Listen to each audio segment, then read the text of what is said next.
Hey, what's going on, guys? This is Joe with Yuppies and Harpoons. I am one of the co-hosts, and with me is my regular. It is Jacob, and today we're going to be talking about a wide variety of things. We're going to be talking about the age of politicians and geriocracy. We're going to be talking about maybe some more local politics, like Pennsylvania, Texas. We're going to look at some swing states and the directions that they may or may not be taking. And in addition to that, we might be looking at how Republicans and Democrats are faring this far in the primaries and when it comes to funding. So I would say with that, let's jump right into it, Jacob. What do you think about fumbling around Mr. Old Mitch? Yeah, I mean, Mitch McConnell. He's not really fumbling. He's not really fumbling. He's doing the opposite. He's freezing. So you have Biden over there fumbling and Mitch over there freezing, keeping partisan lines as per usual. So at least they have that part holding true. But yeah, he's frozen twice now in the last couple months here, just randomly standing up in front of the podium. He makes his famous Mitch McConnell's puke face. And quite frankly, it's kind of concerning. I mean, this kind of goes into the whole trend of elderly in politics and at what age is too old. Apparently his office has released that he suffered a concussion earlier this year, and these are just side effects of that, but they have no major impacts on his cognitive ability. But just by looking at the press conferences, it's certainly concerning. Not to mention he's been in office for over 40 years at this point, so older than you and I almost combined, right? What was his early on career? Was he a U.S. rep or? He kind of, he bounced around a little bit in local politics, but really he launched to the top pretty quickly in terms of gaining, senator position, and then ultimately becoming the, now minority Senate leader for the Republicans. Yeah, I mean, he came onto the scene big time for the Republicans back in, I think, 2010. It was when he became the minority leader, was it 2008 when I don't know, when I was reading Obama's memoir, I believe it was either 2008 or 2010, where he said that basically when it came to reforming healthcare, that would have been 2008 because they passed Obamacare, I think, in 2009, and so McConnell would have been a spring chicken when it came to being the minority leader. But I don't think he had that much leverage because at the time, the Democrats had a 60-seat majority in the Senate, and they could override the Republican filibuster. Right. And so that was but that shortly changed, I think, with the special election in Massachusetts when Scott Brown ran and knocked it down to a 59-41 seat majority in the Senate. Right. And keeping that holding true there. I mean, he's been extremely effective. And I say effective just in the sense of whether you agree with his politics or not, he's gotten a lot done. Most notably with the justices under Trump or the justices under Obama as well, blocking confirmation of Supreme Court justice. So, I mean, he's been around, very effective, and he knows how to play the game in order to get his position. And it seems like, has that time come to an end is now the question. He's been this dominant figure for decades, and now he's not looking as strong as he was. Well, it's interesting, right? Because I think the trouble that we're having in our politics today is we don't know how to say thank you, we appreciate your service, now please leave. We used to be, maybe it was because there was a certain amount of dignity and honor people had. They didn't want their age to show. And so, you have people constantly disappearing from the public scene. Like Ronald Reagan, obviously he went off into privacy in the later stages of his life.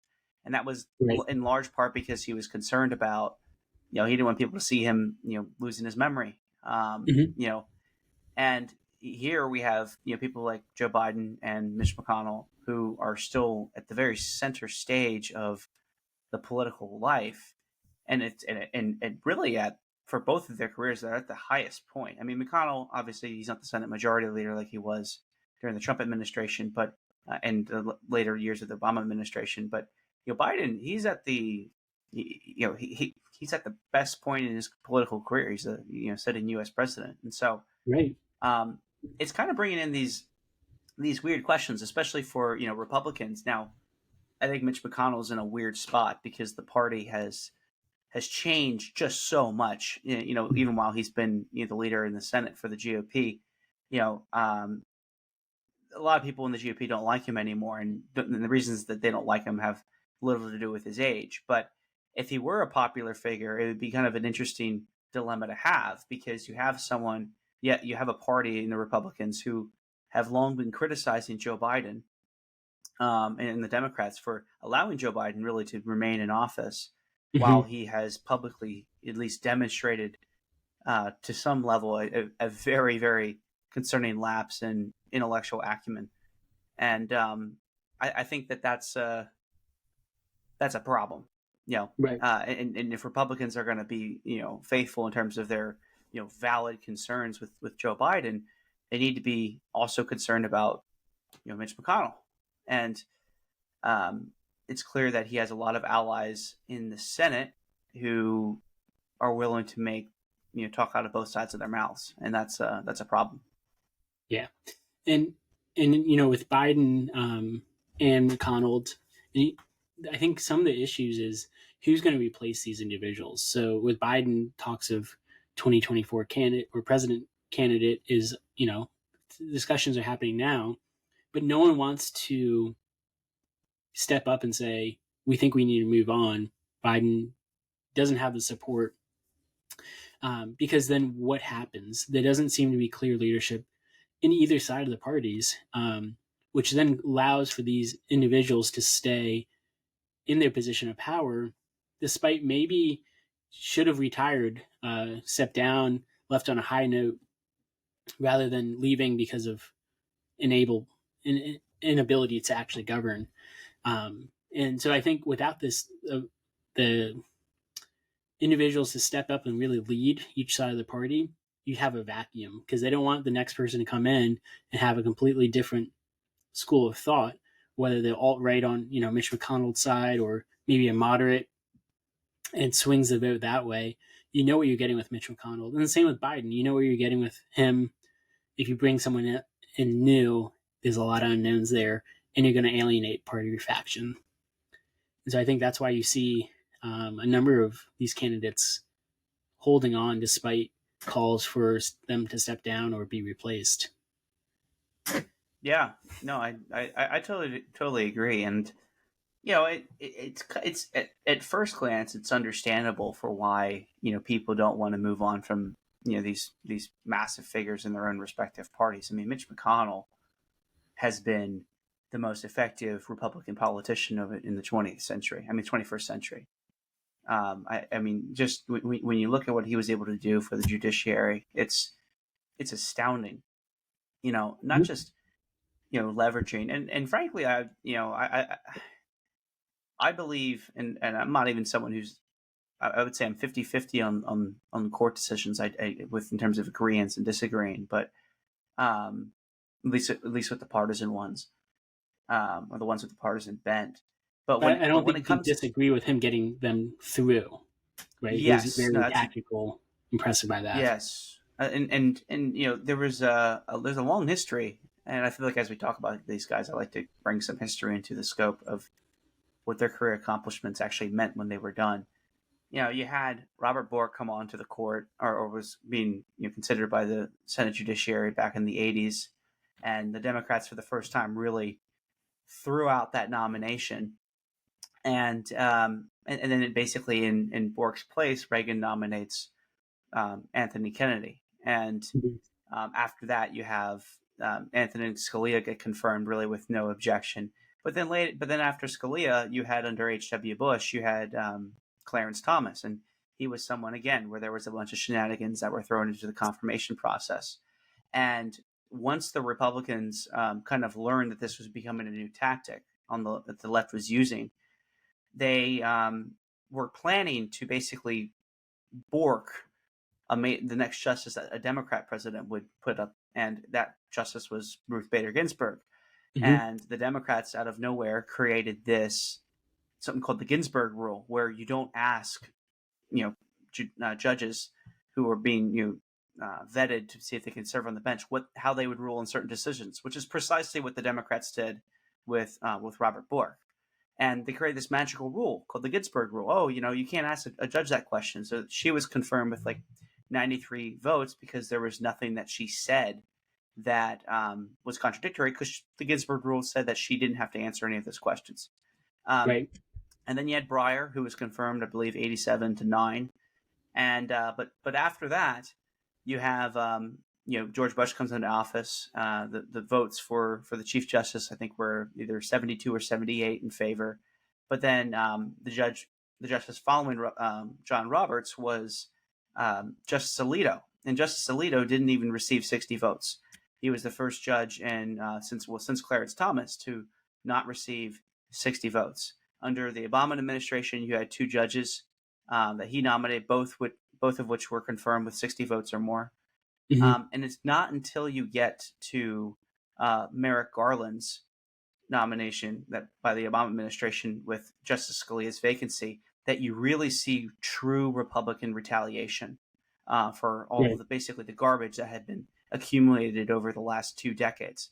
And I think that someone like Mitch McConnell, who frankly just had the stones to delay the nomination, he did what was right. I think that there needed to be a corrective balance for all of the crap that had been caught up in the judiciary, in the Supreme Court judicial confirmation process.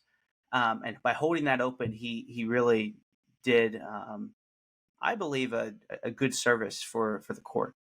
So how do you handle that with then Trump's nominee with Justice Amy Coney Barrett kind of jamming her through as the election was heading that way? Yeah, so this is what's shorter funny. Timeline than Gardner, but similar process.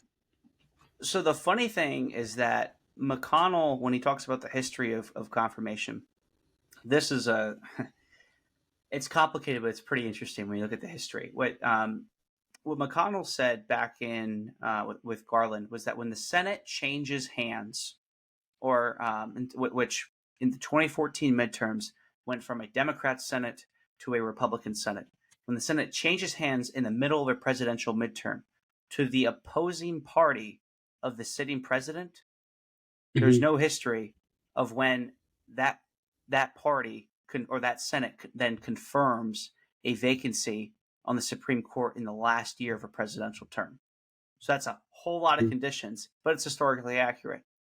Okay, and the catch is that the party never changed; it never switched hands.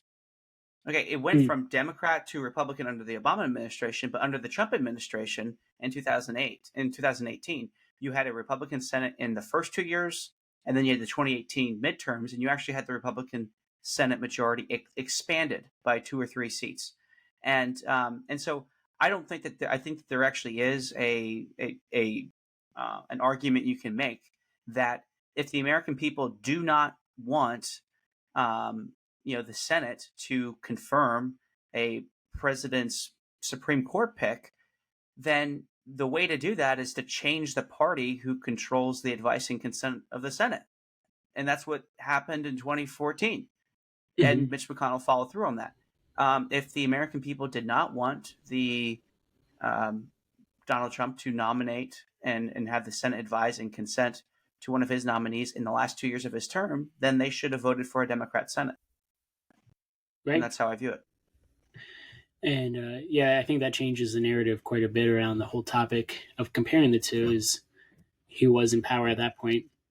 And then I think at the end of the day, McConnell's legacy is going to be his justice appointments. They're going to have another generation or two of impact, at least, from the appointments that he essentially was the orchestrator behind getting into the judge seats around the country. So that's definitely something he was not going to let happen, and he was going to look to find ways of making it happen to block Obama's appointment and then to get through Trump's appointment. And with Amy Coney Barrett, I think they found a very safe pick in terms of very likable. It's hard to hate someone who's mom of many and has this likable personality. There's some critics around her, but overall, I think there wasn't a lot of outcry like you've seen with other candidates. So I think that was one way of them trying to smooth the icing over as they jam through her nomination. Yeah, so, I mean, look, I could. So from a very technical perspective, I think that the Republicans had a consistent argument for why it was okay to put through Amy Coney Barrett, especially when you consider it's like Democrats, if they want a grandstand about the court and the institution and all this, they shouldn't have played the shenanigans that they played over the last 2 decades.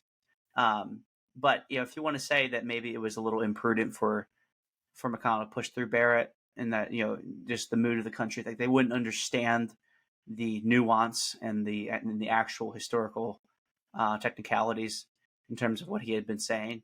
I think that the narrative followed that it was just a power move and it was Machiavellian, and you can make that argument, and I think that there's some merit to it.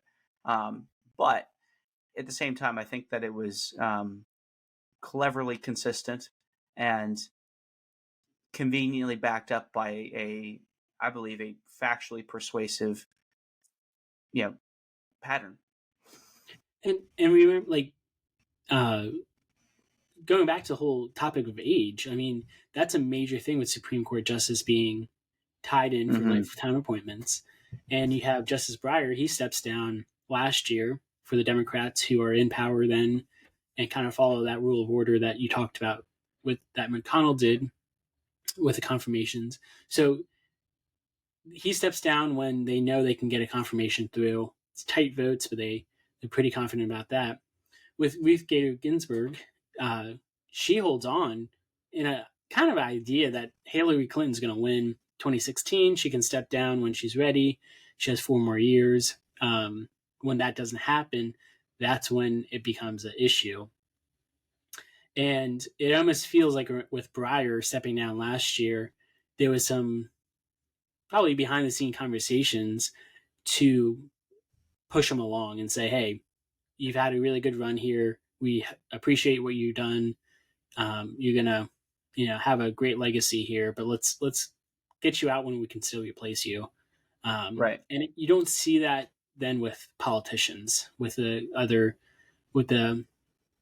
Congress and Biden as well, executive branch there, which I think would be really helpful to keep things moving along, making sure we have the right people who can perform the job and show up to the job.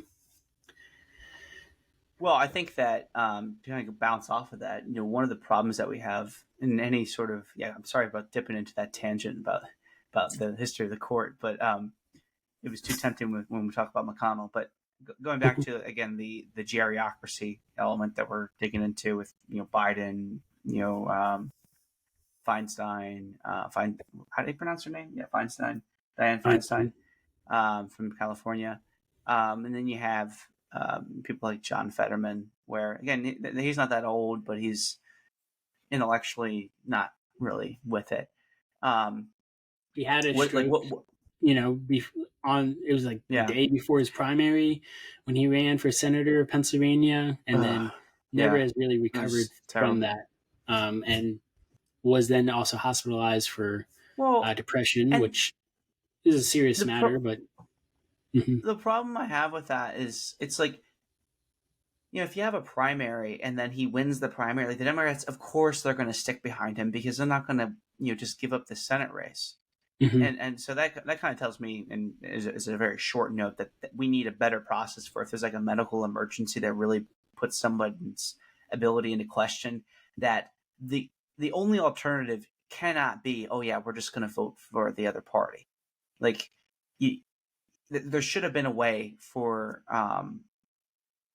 basically maybe like a reconsideration, or and just to see if something better could have been put up by the Democrats, because that was really unfortunate, in my view.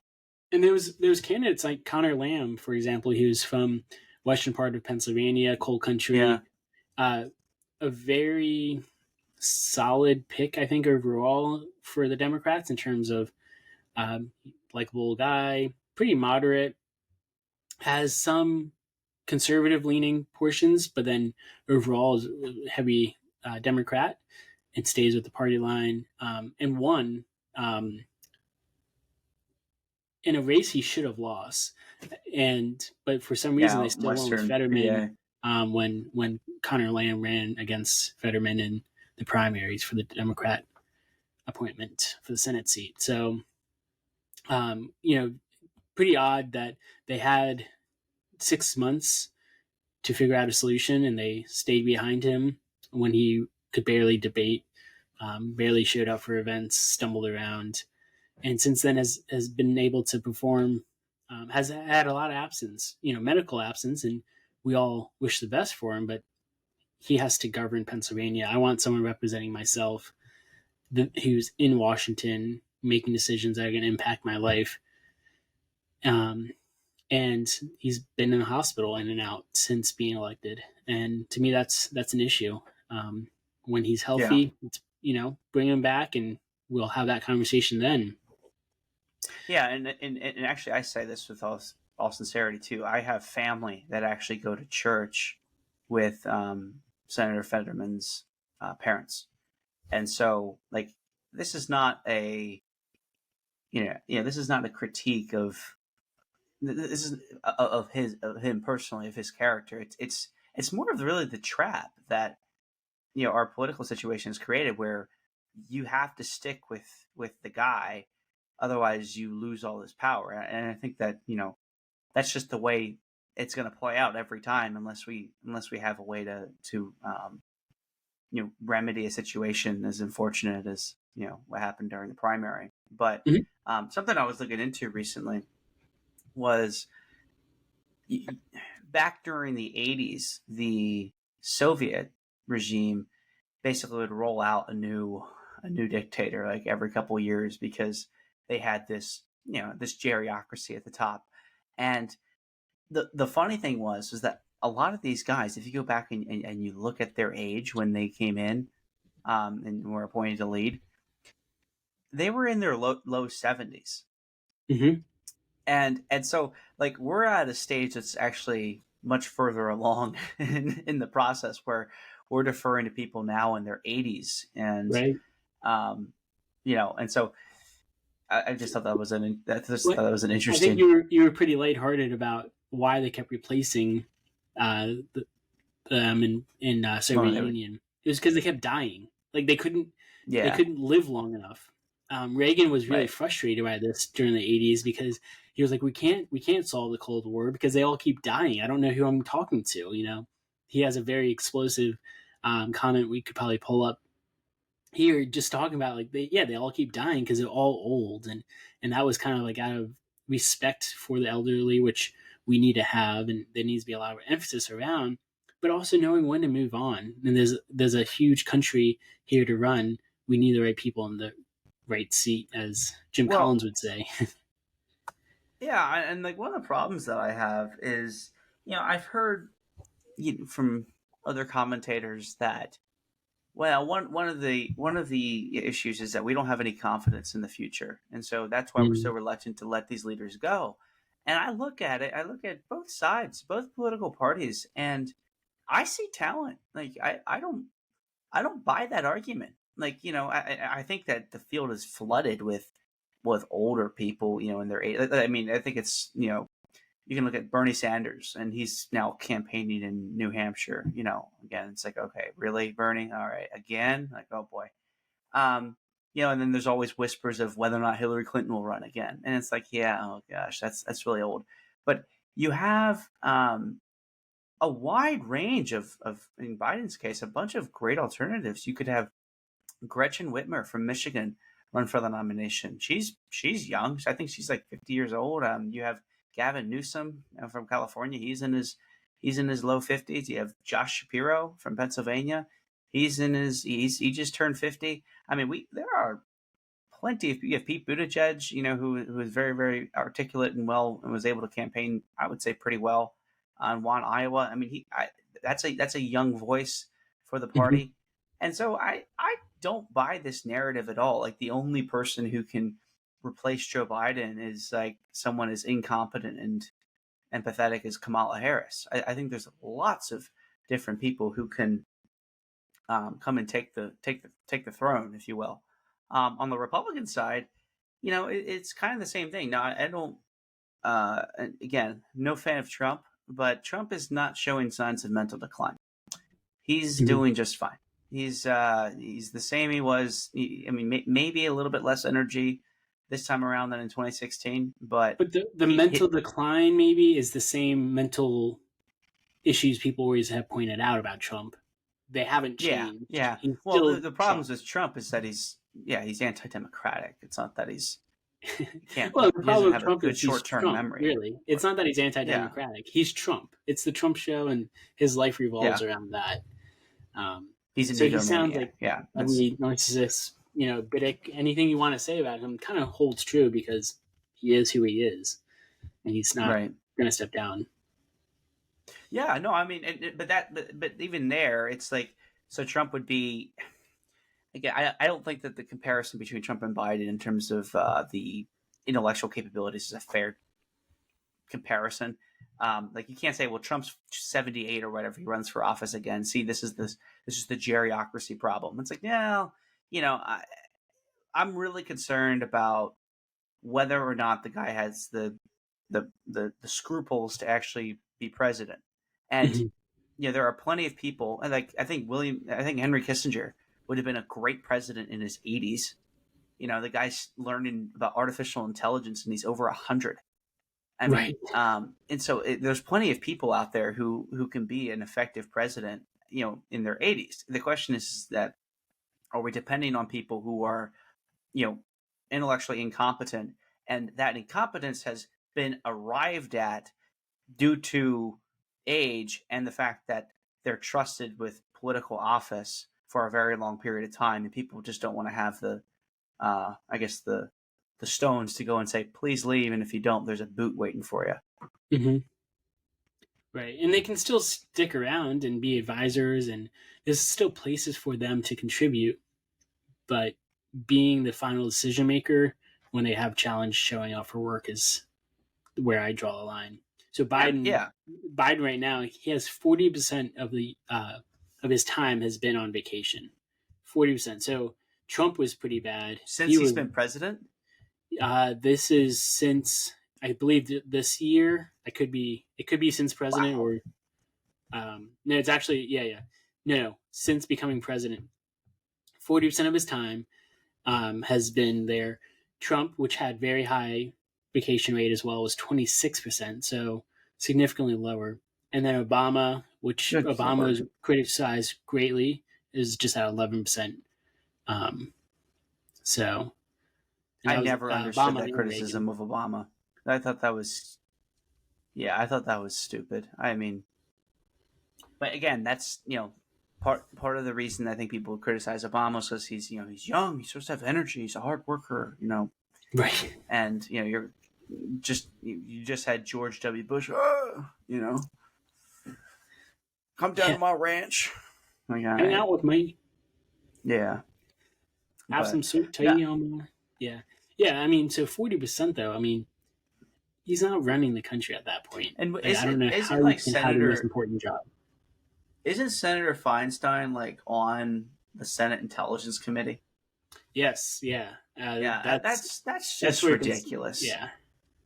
That's ridiculous. I mean, I don't know if there needs to be some sort of proposal like, hey, if you reach a certain age, you have to take some sort of like cognitive ability test. I don't know. But to me, it's like, if you have to take a test,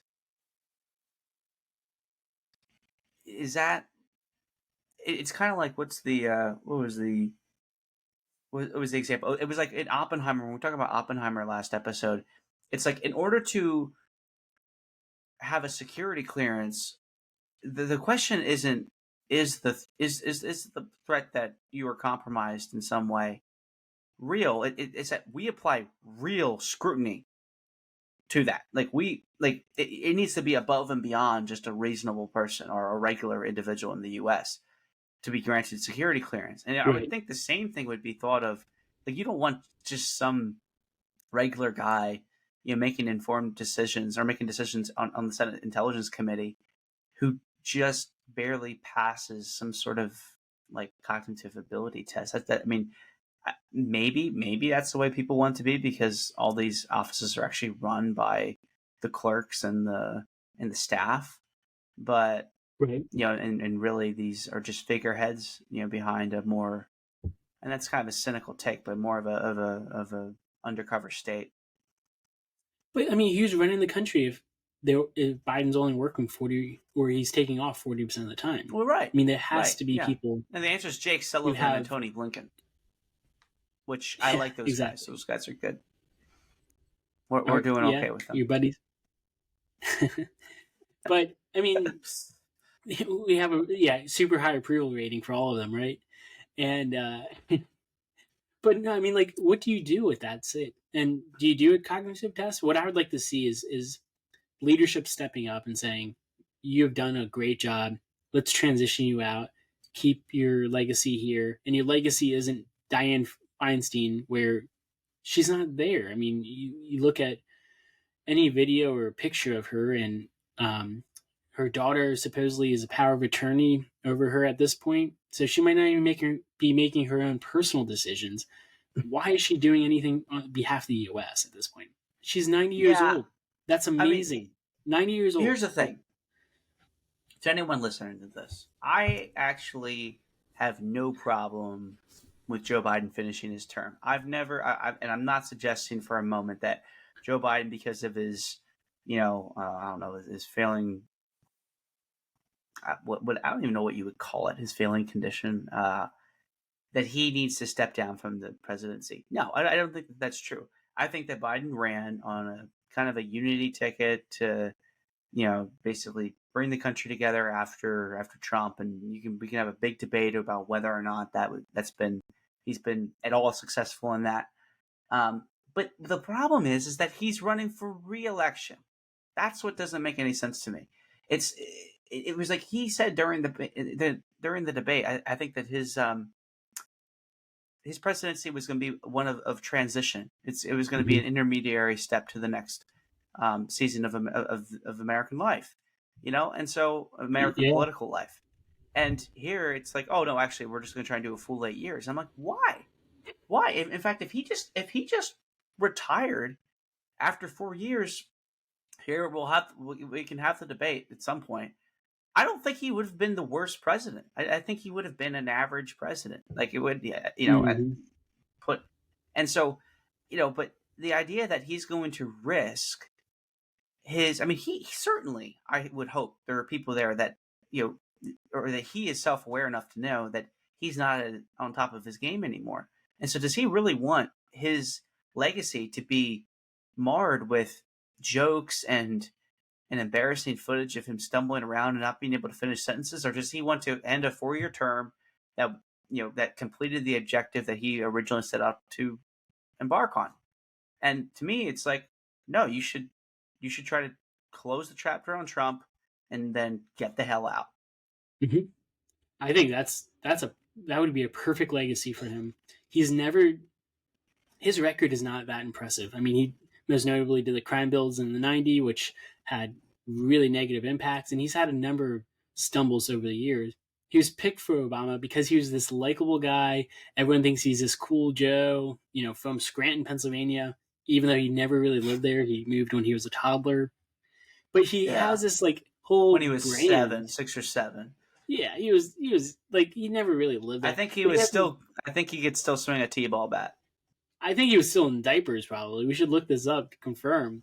But I mean, he lives off this whole brand of he's a working class man and middle class. He grew up and he fought for everything. But that's not really the reality of any of it. I mean, he has done exceptionally well. He's a multimillionaire. A lot of that's under question of how is he even getting his money and finances. But he could have replaced Trump and moved forward the country and then retired on a high note. And in that meantime, set up his replacement. The issue is he hasn't been able to set up anyone. A lot of the people they picked as possible replacements aren't panning out, like Kamala Harris, who has the lowest approval rating of any vice president ever. And Pete Buttigieg as well has been fumbling over his job as Secretary of Transportation. I mean, one of the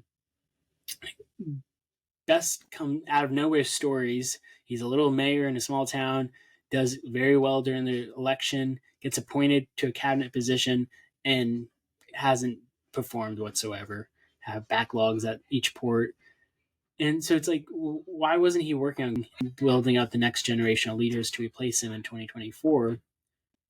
Now they're stuck where he's really their only option, unless someone else is willing to step up and replace him. Yeah, I mean, I totally agree. I was thinking that why do you think that the American do you think the American people are concerned about moving forward? Do you think there's a big lack of confidence in like the Xer generation?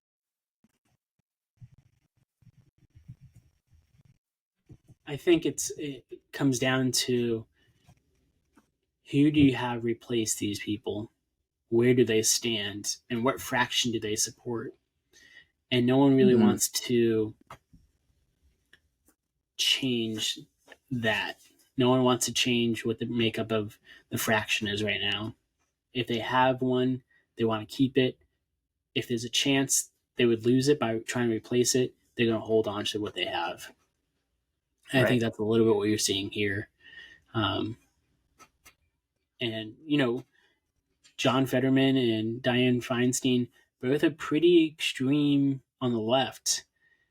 Those fractions need those people to keep their position up in front. If they replace them, would they have someone who's in line with them? If you replace John Fetterman with Connor Lamb, who would be maybe a natural fit, also a Democrat, he does not have the same beliefs as John Fetterman, and that does not then go well for that fraction of the party, of the Democratic Party. So I think that's probably the biggest portion of why we're seeing what we're seeing.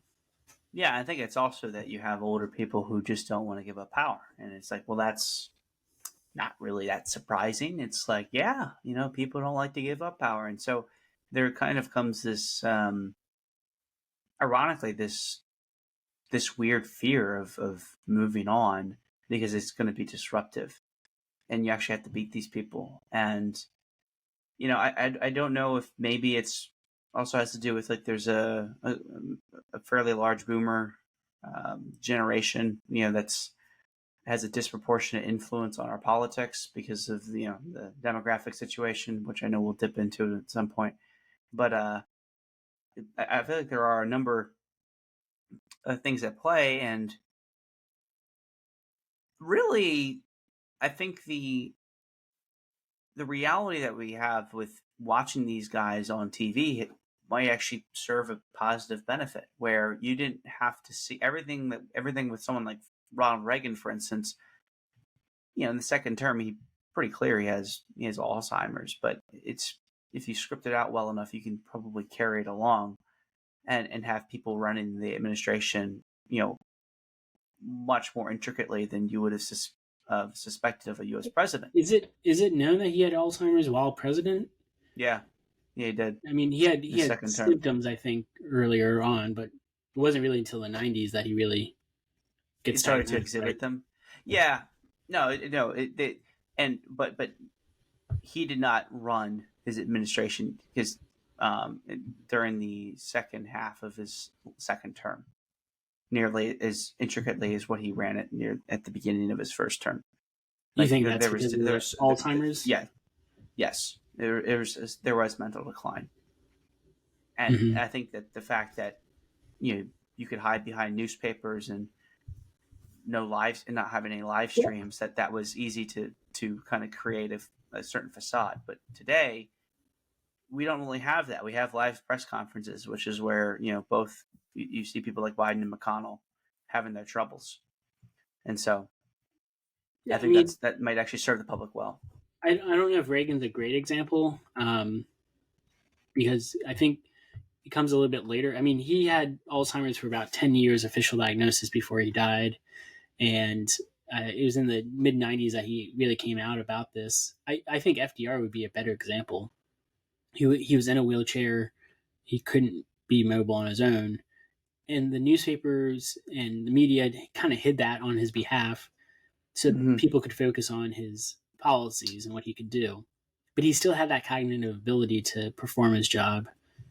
And then when he didn't, they moved on. Woodrow Wilson, again, he has a stroke towards the end of his presidency. He does not recover. He's basically bedridden. That's hidden from the public as well. So there's a little bit of that precedence throughout, where now you can't hide that because social media. I mean, people filming Biden riding his bike and falling off. You can't stop that. Personally, I don't really care. Like, again, if a guy can't, as long as you're capable of making well-informed decisions, like I don't care if Henry Kissinger can ride his bike. Like I don't, right. Maybe imagistically, I like the thought of Teddy Roosevelt on the back of a horse with a lasso. That's kind of cool, but it doesn't have anything to do with policy making and the ability to discern and have good George judgment. Bush choked on a pretzel, so I mean, how masculine is that? Yeah, he was met his demise over some Hanover pretzels or whatever brand it was. Maybe shouldn't throw those under the bus.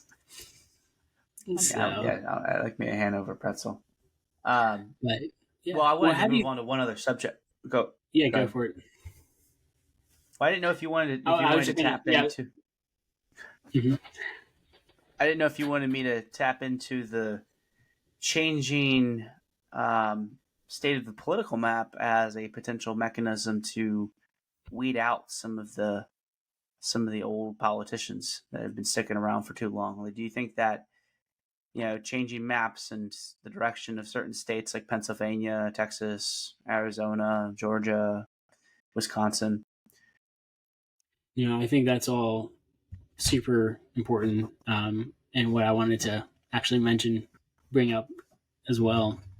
A lot of shifts in demographics. I think the last two presidential elections, everything was thrown out the window as of who they could trust to show up, who they voted for, went against a lot of polling data even.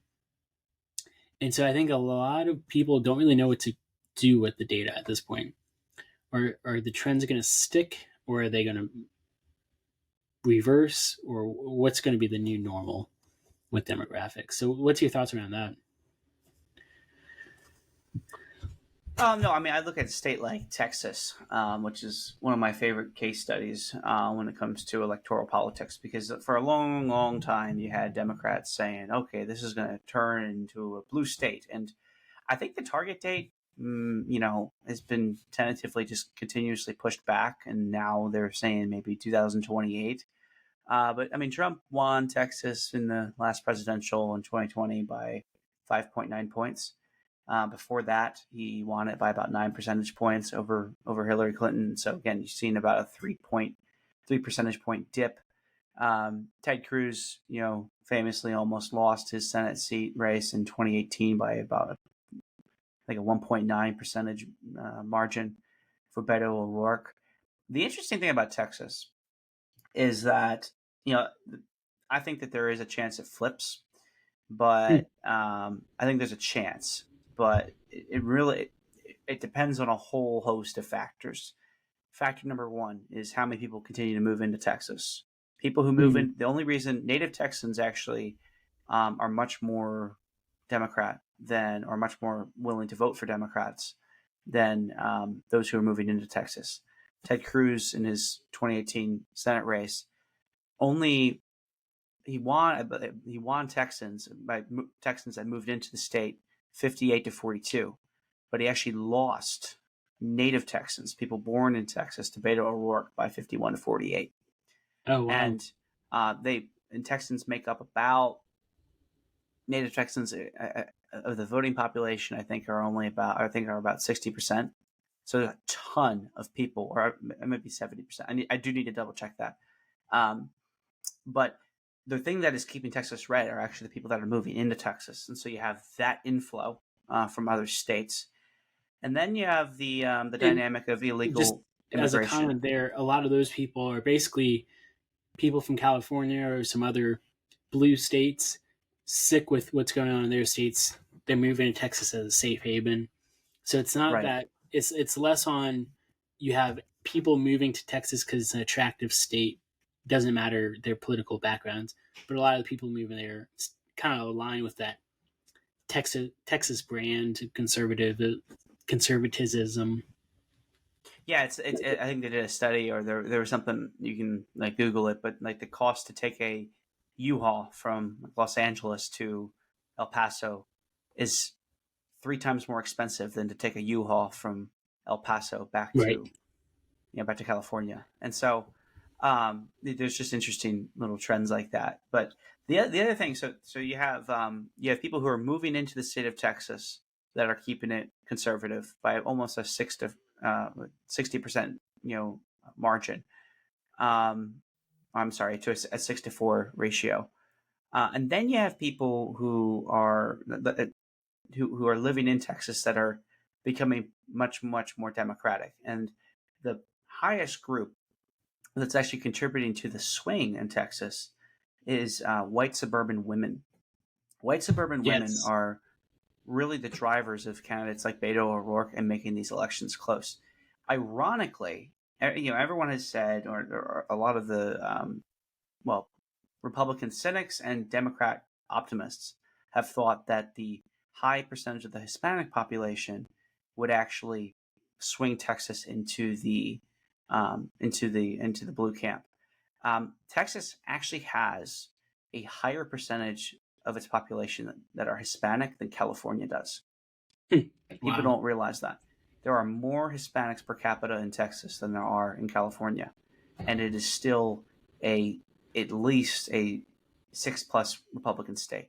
That is because the Republican Party has worked unbelievably hard at bringing in Hispanics into the party, and Hispanics are probably still a +10 to +17-ish voter demographic at large. I mean, Hispanics encompasses so many different regions. It's just Puerto Ricans vote differently than Dominicans, and Dominicans vote differently than Mexicans and Cubans, and it's very, very, very complicated.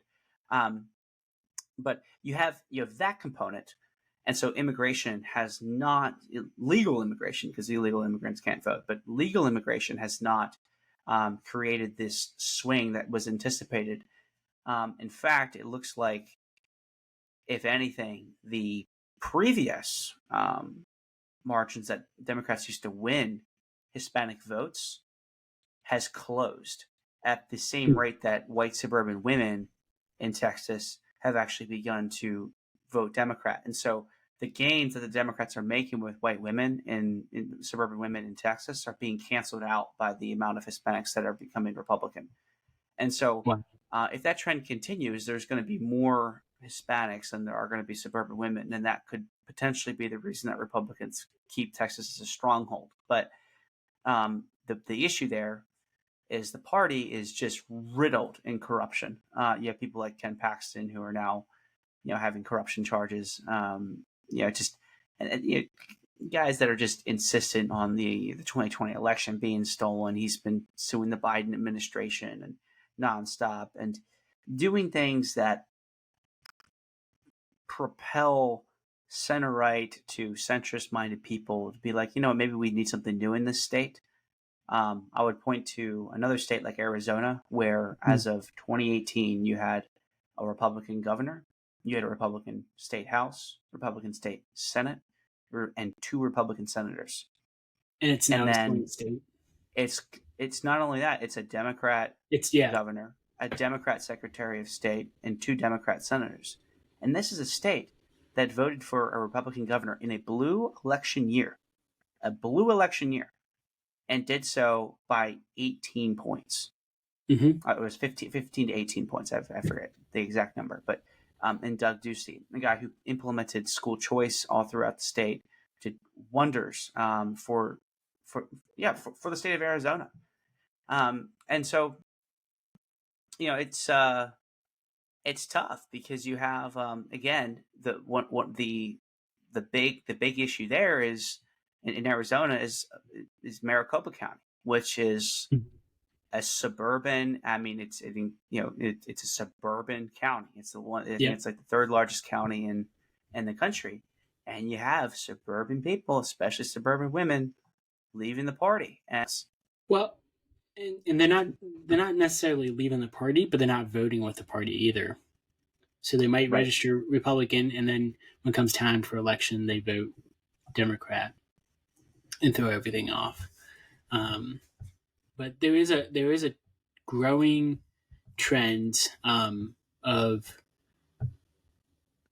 the white vote is not the dominant vote. You have about 30% of vote at this point in time of minority vote. So in 2022, it was 11% was black. In 2022, 9.7 was Latino or Hispanic. And then you have another about 5 to 7, which is Asian.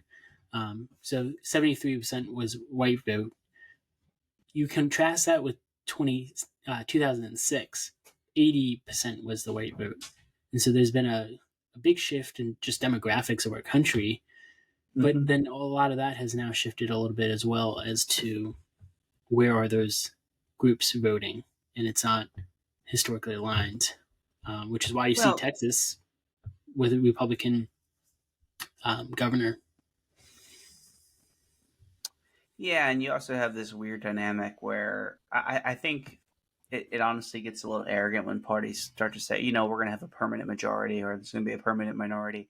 You'll have phases, and you see this throughout American history, but most notably during the FDR era, where there is really one party rule, but it's not for that long. As long as FDR was president, and obviously it was followed by Truman, that's a system that doesn't last for much longer than 15 years at the max, and that's one of the most dominant eras in American history in terms of party control. And so we do have a bi-decade accountability scale, it seems, where you don't have parties that are going to maintain control. So you might have, for instance, if Republicans just did abysmal with minorities, which they do to some degree, but are showing lots of improvement in particular areas, you do run the risk of losing power for a while. But what's been happening is that as a large segment of voting whites, especially college-educated whites, have gotten tired of the Republican Party, there's been this draw from other parts of the population that were previously said to be impossible for Republicans to attract. And so it's a very, very weird dynamic. And it's going to be interesting seeing in the upcoming elections where things go, because with Texas potentially up in the air, people would say that would be an electoral disaster for Republicans if they lost Texas. But the truth is that people were saying for years that if Republicans lost Arizona, or if they lost Texas, if they lost Georgia, that these are all states they are absolutely have to win. Well, at the same time that happened, you had states like Michigan, Wisconsin, and Pennsylvania, and potentially even Minnesota slowly come into play, become much more competitive states. And those are previously Democratic strongholds. Right. Well, if you have that happen, then the electoral map doesn't really matter. You can lose Texas if you win the Rust Belt. Turns out, And so this sort of stuff equalizes over time, and so yeah, I think it'll be interesting seeing what happens. I don't think Texas is going to flip in 2024 for sure, and so I don't think we'll see anything quite that interesting. Actually, if it's Trump Biden, there's a chance, I think, but I don't know if it's. You want to make some wagers on this one? Well, the thing I don't like about wagers is that I would never make a wager on something that I think has a 55% chance of happening. Like, I only make wagers when I think I have a secret knowledge that other people don't have. Like, what? Like, I will willingly say that I think that, I mean, how do you quantify that? It's not like we can run 100 simulations to see if I'm right 55% of the time that Trump will win Texas over Biden, and Biden will win 45%. I think the important thing is it's so far out. We don't know what's going to happen. Yeah. But yeah, I mean, if it's Trump and Biden in Texas, has the migrations that have happened, will that impact that much where it flips to Biden? Or is it going to show, hey, no, Texas is Republican for the near future here, and until a worthy competitor comes up, they're not going to win or flip? I would say this. Yeah. If the Democrats had someone like Gretchen Whitmer running, I think Texas would flip, and I would be getting to a point where I would almost make a wager that they would. All right, that's what I like to hear. But yeah, that's so unlikely. But I mean, I think if you have a guy, because both parties have a massive problem. They have one guy is on corruption charges, and the other guy can't put a coherent sentence together. So, and he may also have corruption charges as well. Yes, no, true, yeah, that's true. And we'll see where those go. And but if you had a clean slate, well-spoken, articulate Democrat running against someone like Trump, I think Texas could easily flip. Yep. And so, but have we covered your bases, Jacob? I think so. I think we have. All right. Well, ladies and gentlemen, you are listening to Yuppies and Harpoons. Please like and subscribe to our channel. If you like everything that we're saying, please spread the word around to some of your friends. If you find us on YouTube and you see some of our annoying little shorts, be sure to share them. Spread the word around. We're just trying to get this thing started off the ground. I'm a second-year law student. Jacob is working in commercial lending, and we're trying to see just where this thing is going to take us. And so if we're doing a good job, please hit the like button, hit the share button, hit the subscribe button. All of that seriously helps us. If you're not hitting the like button, come on. What are you doing? Just tap that little heart. You'll be good to go. Yeah, you won't regret it because you'll forget about it. You will forget about it. So just do it anyway. All right. For now, we'll see you next Wednesday on Yuppies and Harpoons. Yuppies and Harpoons.